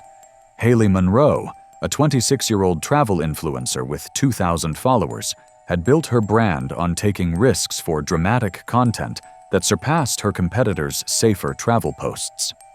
Known for ignoring safety warnings in pursuit of the perfect shot, she had dismissed repeated warnings from local guides about the Daintree's crocodile population. Her boyfriend, Jake Morrison, a 24-year-old camera operator with limited wildlife experience, was more focused on capturing engaging footage than ensuring their safety. Bill Kowalski, an experienced local tour guide, had refused their request for access to restricted areas, forcing them to venture out independently. The couple had researched the most dangerous locations along the river, specifically seeking areas with prominent warning signs that would add authenticity to their extreme adventure content. Saltwater crocodiles are the world's largest living reptiles and most successful apex predators, with adult males reaching lengths of over 20 feet and weighing more than a ton. These ancient hunters possess the strongest bite force of any animal on Earth, capable of exerting pressure exceeding 3,700 pounds per square inch. Their hunting strategy relies on perfect camouflage and explosive ambush attacks, remaining motionless for hours while monitoring their territory from submerged positions. The Daintree River system supports some of the largest saltwater crocodiles in Australia, with territorial males claiming stretches of river that they defend aggressively against any intrusion. Haley positioned herself on the wet rocks at the water's edge, her bright pink outfit creating a stark contrast against the dark water as Jake adjusted camera angles from the bank. The area was marked with multiple warning signs that she deliberately included in her shots, speaking animatedly about the untamed beauty of the Australian wilderness. Bill Kowalski watched helplessly from his tour boat. The stretch of river was known territory for Goliath, a 17-foot saltwater crocodile that had claimed this section for over 2 decades. The massive predator lay submerged near the opposite bank, only his eyes and nostrils visible above the surface as he monitored the unusual activity. As Haley gestured dramatically toward the river while delivering her scripted commentary, her designer sandals lost grip on the algae-covered rocks. She fell backward into the shallow water with a loud splash, landing just 10 feet from Goliath's concealed position. The sudden disturbance triggered an immediate predatory response from the territorial crocodile. Goliath exploded from the water with devastating speed, his massive jaws clamping down on Haley's torso with bone-crushing force. The initial bite crushed her ribcage and punctured both lungs, while his razor-sharp teeth penetrated deep into her chest cavity. Jake continued filming in shock as the attack unfolded before his camera. The death roll began instantly, Goliath spinning Haley's body violently as he dragged her into deeper water. The rotational force snapped her spine in multiple places, while the continued pressure from his jaws collapsed her sternum and shattered her shoulder blades. Blood streamed from massive lacerations as broken ribs punctured her heart and liver. The churning water turned crimson as Goliath maintained his grip, performing another death roll that broke her pelvis and femur bones. Haley's struggles ceased within 30 seconds, as massive blood loss and drowning combined to end her life. The ancient predator held her motionless body in his powerful jaws, asserting dominance over his territory. Queensland authorities launched an investigation into how the influencers had accessed the restricted area, reviewing security measures at dangerous wildlife locations.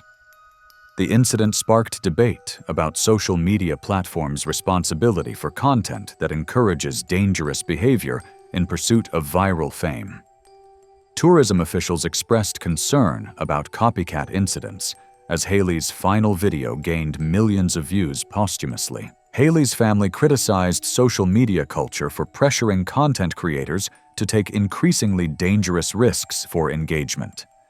The tragedy prompted calls for stricter enforcement of wildlife protection zones and enhanced penalties for unauthorized access to dangerous areas. Haley Monroe's story showed how social media fame can lead to deadly encounters with apex predators. It was April 18, 2016, and the sprawling grounds of Wildcat Haven, a private big cat sanctuary outside Austin, Texas, were settling into the quiet rhythm of evening feeding time. The 200-acre facility housed over 30 rescued lions, tigers, and other exotic cats in custom-built enclosures, surrounded by double-fenced barriers and security cameras. The late afternoon sun cast long shadows across the compound, while the distinctive sounds of roaring and pacing echoed from various habitats as the cats anticipated their daily meals. Chloe Anderson, a 24-year-old recent zoology graduate from Texas A&M University, was working her first professional job at the sanctuary after years of dreaming about a career in wildlife conservation. The young woman had grown up in suburban Dallas, spending her childhood volunteering at local animal shelters and reading everything she could find about big cats. Her passion for lion conservation had driven her to pursue a degree in zoology, and she had jumped at the opportunity to work hands-on with the magnificent predators she had studied for years. Chloe had been employed at Wildcat Haven for only 3 months, but her enthusiasm and dedication had already impressed the senior staff. She regularly volunteered for extra shifts, arrived early to help with morning preparations, and stayed late to assist with evening feeding routines. Her supervisor had noted that while Chloe's academic knowledge was excellent, she still needed more time to fully understand the practical aspects of working with dangerous predators. That evening, Chloe was assigned to feed the sanctuary's African lion pride, a group of 4 adults consisting of 1 dominant male, 2 females, and a younger male.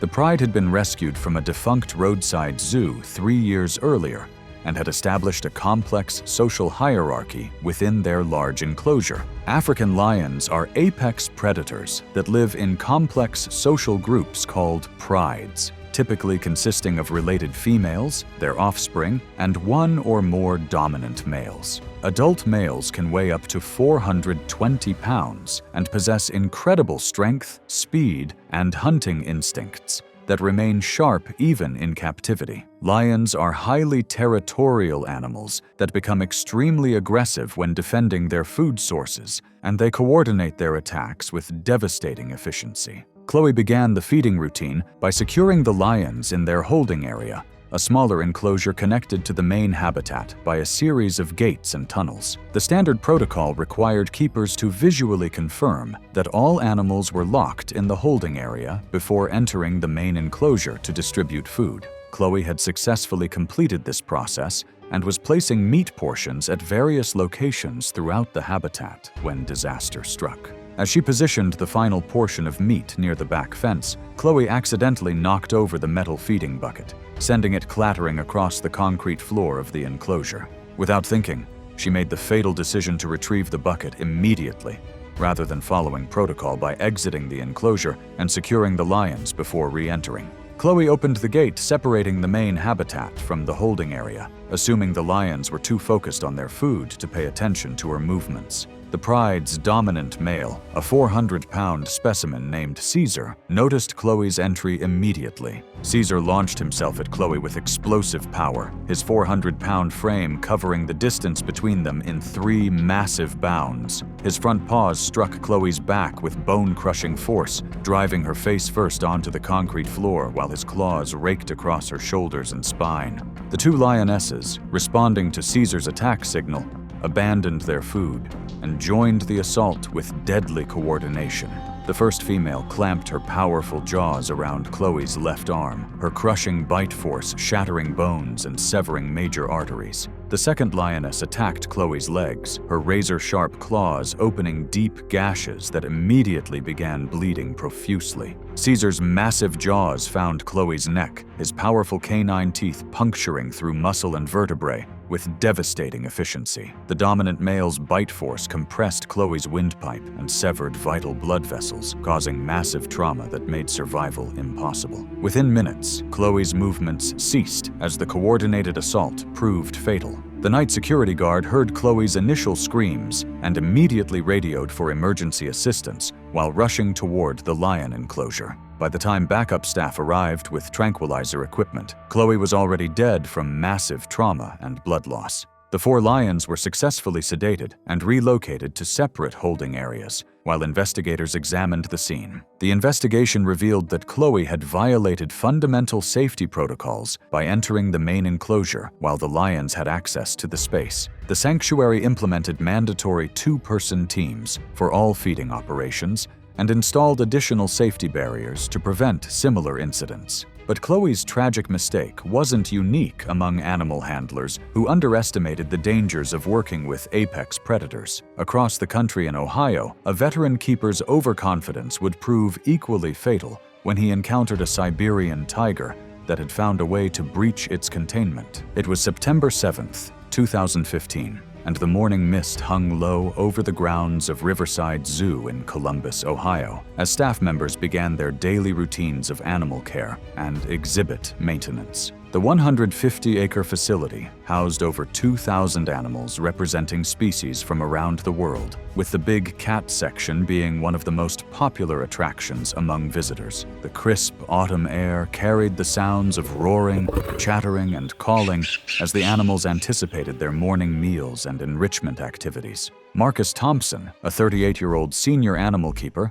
had arrived at work early to begin routine maintenance on the Siberian tiger habitat before the zoo opened to the public. Marcus had worked with big cats for 12 years and was widely regarded as the zoo's most experienced tiger handler. His confidence and expertise had earned him the respect of younger staff members, who often sought his advice on animal behavior and safety procedures. Marcus had started his career as an entry-level keeper after dropping out of college, but his natural ability to read animal behavior and his fearless approach to dangerous situations had quickly earned him promotions. Over the years, he had developed what he considered an intuitive understanding of big cat psychology, and he often bent safety rules that he felt were excessive for someone with his experience level. That morning, Marcus was scheduled to perform routine cleaning and maintenance in the tiger enclosure, a task that required the animal to be secured in its holding area while he worked in the main habitat. The standard protocol involved multiple safety checks to ensure all gates were properly locked and the tiger was completely contained before any human entered the exhibit space. Siberian tigers are the largest cats in the world, with adult males weighing up to 660 pounds and measuring over 10 feet in length. These apex predators possess incredible strength, speed, and hunting instincts that remain sharp even in captivity. Tigers are solitary, territorial animals that become extremely aggressive when they perceive threats to their domain. Their powerful jaws can deliver bite forces exceeding 1,000 pounds per square inch, while their retractable claws can grow up to 4 inches long. Marcus began his routine by activating the shift doors that would move Sasha, the zoo's 450-pound male Siberian tiger, from the main exhibit into the holding area. He watched through the observation window as the massive cat moved through the tunnel system, but he failed to perform the required double-check of all gate mechanisms before entering the exhibit. Unknown to Marcus, Sasha had learned to manipulate one of the secondary gates by using his powerful paws to lift the locking mechanism. The intelligent predator had discovered this weakness weeks earlier, but had never exploited it when humans were present. Marcus entered the main exhibit carrying cleaning supplies and maintenance tools, confident that Sasha was secure in the holding area. He had performed this routine hundreds of times without incident, and his familiarity with the process had made him complacent about safety procedures. Sasha had successfully opened the compromised gate and was moving silently through the tunnel system back toward the main exhibit. The tiger's padded paws made no sound on the concrete surfaces, and his natural stealth allowed him to approach Marcus's position without detection.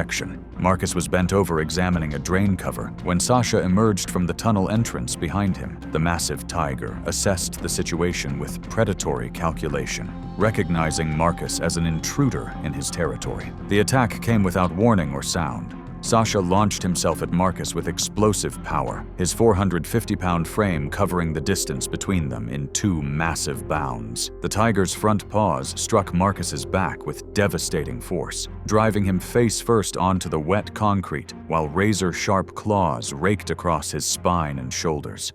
Marcus's radio flew from his belt and skittered across the floor as Sasha's massive weight pinned him to the ground. The tiger's powerful jaws clamped down on Marcus's neck, his 4-inch canine teeth puncturing through muscle and vertebrae with crushing force. Marcus managed to activate his emergency whistle, but the brief sound was cut short as Sasha's bite severed his spinal cord. The tiger's powerful bite force compressed Marcus's windpipe and crushed vital blood vessels, causing immediate unconsciousness and massive internal bleeding. Sasha maintained his death grip while his hind claws raked across Marcus's torso, opening deep gashes that exposed internal organs. Marcus's movements ceased within the first minute of the attack, but Sasha remained positioned over his body for several more minutes, ensuring his territory was secure. Other keepers discovered the situation when Marcus failed to respond to radio calls during the routine safety check. Emergency response teams arrived with tranquilizer equipment and successfully sedated Sasha before recovering Marcus's body. The investigation revealed the compromised gate mechanism and led to a complete overhaul of the zoo's containment systems. Marcus's death shocked the zoo community and prompted enhanced safety training programs for all animal handlers. His family filed lawsuits against the facility, arguing that inadequate maintenance had contributed to the tragedy. The incident led to industry-wide reviews of big cat containment systems and mandatory redundant safety measures. However, even facilities with the most advanced safety systems couldn't prevent tragedies when experienced handlers made critical errors in judgment. In Florida, a former veterinary technician would discover that her medical training meant nothing when she misread the behavioral signals of one of nature's most unpredictable predators. It was July 12, 2017, and the humid Florida air hung heavy over the grounds of Everglades Wildlife Preserve, a 300-acre facility dedicated to rescuing and rehabilitating native and exotic species. The preserve specialized in South American animals, housing jaguars, ocelots, and various primate species in naturalistic habitats designed to mimic their wild environments. The afternoon sun beat down on the lush vegetation, while the sounds of tropical birds and calling monkeys created a symphony of wildlife activity. Isabella Rodriguez, a 26-year-old animal keeper, was beginning her afternoon rounds of the big cat section after completing her veterinary technician training the previous year. Isabella had transitioned from domestic animal medicine to exotic animal care, drawn by her passion for wildlife conservation and her desire to work with species that few people ever encountered. Her medical background had given her valuable skills in animal health assessment, but she was still learning the behavioral nuances of wild predators. Isabella had been working at the preserve for 8 months, gradually building her expertise with the facility's collection of South American cats. Her supervisor had repeatedly warned her that jaguars were particularly unpredictable compared to other big cats, with behavioral patterns that could shift rapidly from calm to aggressive without obvious warning signs. That afternoon, Isabella was conducting routine health observations of Luna, a 180-pound female jaguar that had been rescued from illegal captivity in Brazil. Luna had been at the preserve for 2 years and had shown steady improvement in her physical condition, but she remained wary of human contact and displayed occasional signs of stress-related behaviors. Jaguars are the third largest cats in the world and the apex predators of South America, with adult females weighing up to 200 pounds and possessing the strongest bite force of any big cat. These solitary hunters are known for their ability to crush turtle shells and crocodile skulls with their powerful jaws, which can deliver bite forces exceeding 1,500 pounds per square inch. Jaguars are excellent swimmers and climbers, and they are renowned for their stealth and patience when hunting. Isabella entered Luna's enclosure following standard safety protocols, ensuring the jaguar was secured in the holding area before beginning her cleaning routine. She had observed Luna through the observation window and noted that the cat appeared unusually lethargic, lying motionless in her favorite resting spot near the back of the holding area. Isabella's veterinary training immediately raised concerns about Luna's apparent lack of energy. Her medical instincts overrode her safety training as she decided to get a closer look at the jaguar's condition. Isabella approached the barrier separating the main exhibit from the holding area, moving slowly and speaking in soft tones to avoid startling Luna. What Isabella failed to recognize was that Luna was exhibiting classic stalking behavior rather than illness. The jaguar had been tracking Isabella's movements from the moment she entered the enclosure, remaining perfectly still while calculating the optimal moment to strike. Luna's explosive attack came without any warning signs that Isabella's limited experience with wild cats would have recognized. The 180-pound jaguar launched herself at the barrier with incredible speed and power, her muscular frame covering the distance in a single bound. Luna's front paws struck the chain-link barrier with enough force to bend the metal mesh, while her powerful jaws snapped at Isabella's position. Isabella stumbled backward in shock, but Luna's incredible agility allowed her to reach through gaps in the barrier and grab Isabella's arm with her massive paw. The jaguar's razor-sharp claws sank deep into Isabella's flesh, holding her in place, while Luna's powerful jaws sought a killing bite through the barrier. Luna's powerful jaws found purchase on Isabella's shoulder through a gap in the barrier, her crushing bite force shattering the collarbone and severing major arteries. The jaguar's 4-inch canine teeth punctured deep into muscle and bone, while her incredible jaw strength compressed vital blood vessels. The jaguar's hind claws raked across Isabella's chest and abdomen as Luna tried to pull her prey closer to the barrier. Each swipe opened deep gashes that exposed underlying organs and caused massive blood loss. Other keepers arrived within minutes, but Luna's aggressive posture made immediate intervention impossible. Isabella's movements ceased, as massive blood loss and crushing injuries to vital organs proved fatal. Emergency responders arrived with tranquilizer equipment and successfully sedated Luna after a tense standoff. The investigation revealed that Isabella had violated safety protocols by approaching too close to the barrier, mistaking the jaguar's hunting behavior for signs of illness. The preserve installed motion sensor alarms in all big cat enclosures and enhanced training programs for staff members. Isabella's death prompted industry-wide reviews of safety protocols for veterinary assessments of dangerous animals. Her family established a foundation promoting safety education for wildlife caregivers, ensuring her dedication to animal welfare would continue through enhanced protection for both animals and their human caretakers. Yet even the most experienced zookeeper sometimes fell victim to the unpredictable nature of apex predators, particularly when overconfidence led them to take unnecessary risks with animals they believed they understood. It was May 30th, 2014, and the pristine mountain wilderness surrounding the Rocky Mountain Wildlife Center stretched endlessly across the Colorado landscape under brilliant spring sunshine. The 500-acre facility specialized in bear rehabilitation and research, housing rescued grizzly and black bears in large, naturalistic enclosures designed to prepare them for eventual release back into the wild. The crisp mountain air carried the scent of pine and wildflowers, while the distant sounds of rushing streams provided a peaceful backdrop to the center's important conservation work. David Kim, a 33-year-old zookeeper, was preparing for the routine medical examination of Bruno, a massive 600-pound male grizzly bear that had been rescued as an orphaned cub 5 years earlier. David had worked at the Wildlife Center for over 8 years, quietly dedicating himself to the daily care and rehabilitation of rescued bears throughout the Rocky Mountain region.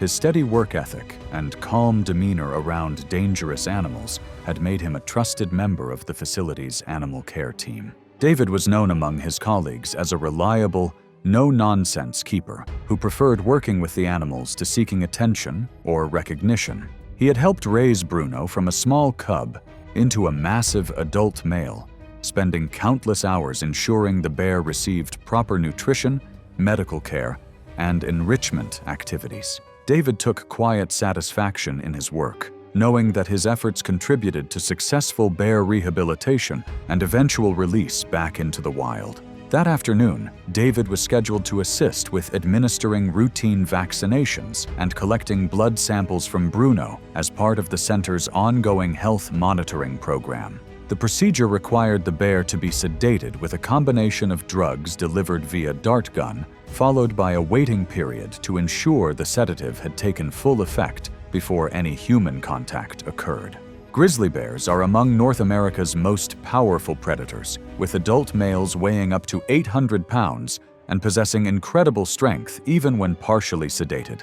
These massive omnivores retain all their wild instincts regardless of human contact, and they can become extremely aggressive when they feel threatened or disoriented. Grizzly bears have been known to fight off the effects of sedatives through sheer adrenaline, particularly when their territorial instincts are triggered. David successfully darted Bruno with the sedative and watched through the observation window as the massive bear gradually became less active. However, his eagerness to complete the medical procedures before the end of his shift led him to enter Bruno's enclosure before the recommended waiting period had elapsed. Bruno appeared to be fully unconscious as David approached with his medical equipment, but the massive grizzly was actually only partially sedated. The bear's incredible metabolism and body mass had prevented the drugs from taking full effect, leaving him disoriented but still capable of explosive movement. David had begun setting up his medical equipment when Bruno's eyes suddenly opened, focusing on the human intruder in his territory.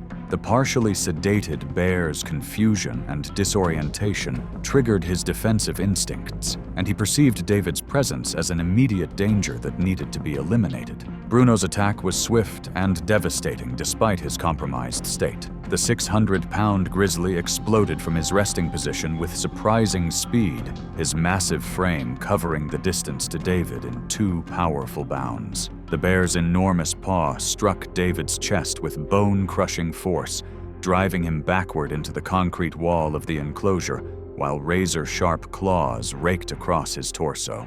David's radio flew from his belt as Bruno's massive weight pinned him against the wall. The bear's powerful jaws clamped down on David's head and neck, his crushing bite force fracturing skull bones and severing vital arteries. Bruno's powerful bite compressed David's windpipe and caused massive trauma to his cervical spine, making survival impossible. The bear's claws continued to rake across David's body, opening deep gashes that exposed internal organs and caused additional blood loss. The grizzly's assault continued for several minutes, his partially sedated state making him even more unpredictable and dangerous than usual. David's movements ceased as the massive bear's brutal assault proved fatal. Other staff members discovered the situation when David failed to respond to routine radio checks. Emergency response teams arrived with additional tranquilizer equipment and successfully sedated Bruno after determining it was safe to approach. The investigation revealed that David had entered the enclosure before the sedative had taken full effect,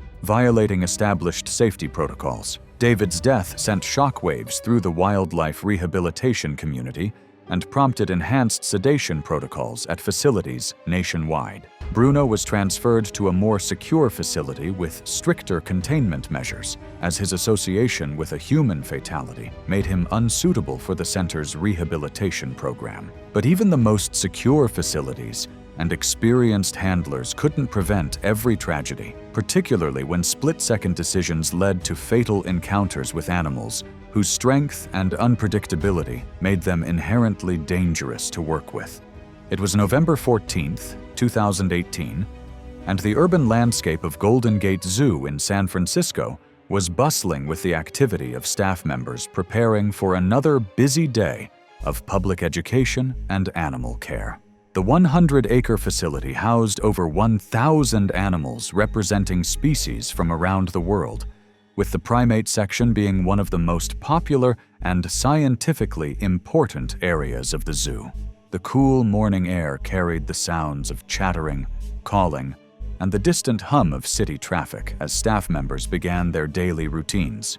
Sarah Mitchell, a 31-year-old senior primate keeper, was beginning her morning rounds in the gorilla habitat, home to the zoo's family group of western lowland gorillas. Sarah had worked in the primate section for 6 years and was widely respected for her dedication to gorilla welfare and her expertise in great ape behavior.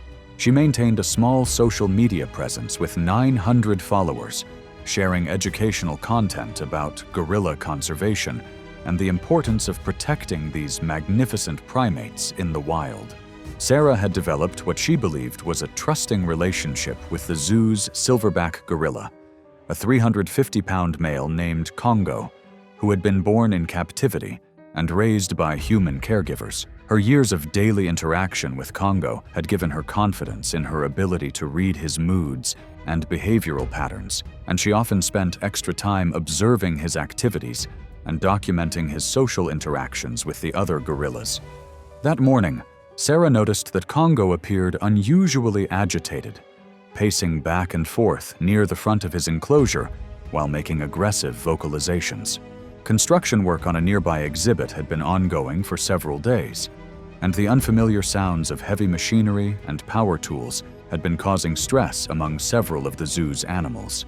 Western lowland gorillas are among the most powerful primates on Earth, with adult males weighing up to 400 pounds and possessing the strength of 10 grown men. Silverback males are highly territorial and will aggressively defend their family groups against any perceived threats. Gorillas communicate through complex vocalizations, body language, and displays of dominance that can escalate rapidly from warning signals to violent attacks. Their massive hands can grip with crushing force, while their powerful jaws contain sharp canine teeth capable of inflicting severe wounds. Sarah's decision to approach Congo's enclosure was motivated by her genuine concern for his welfare and her belief that her presence might help calm his agitation. She approached the reinforced glass barrier that separated visitors and staff from the gorilla habitat, speaking in the soft, reassuring tones she had used with Congo for years. Congo's territorial instincts had been heightened by days of stress from the unfamiliar construction sounds, and Sarah's approach triggered his protective response.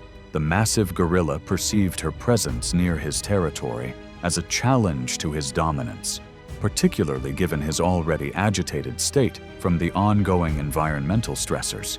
The silverback's charge toward the barrier was explosive and terrifying. Congo's 350-pound frame struck the reinforced glass with tremendous force, causing visible cracks to appear in the supposedly impenetrable barrier.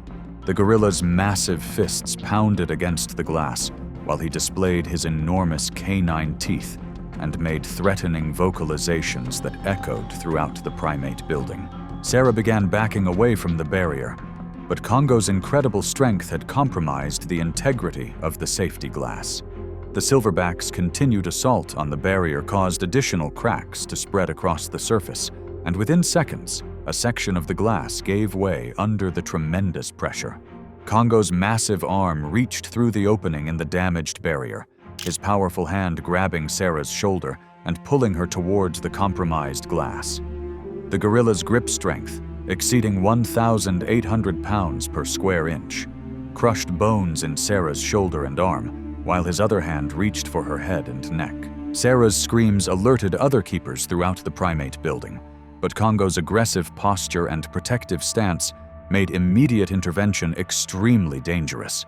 The silverback's powerful hands inflicted crushing injuries to Sarah's head and torso, while she remained trapped against the damaged barrier. Congo's territorial fury drove him to continue the assault until he was certain the perceived threat had been eliminated. Sarah's attempts to escape were futile against an animal possessing overwhelming physical advantages and territorial instincts that demanded the complete removal of any challenge to his dominance.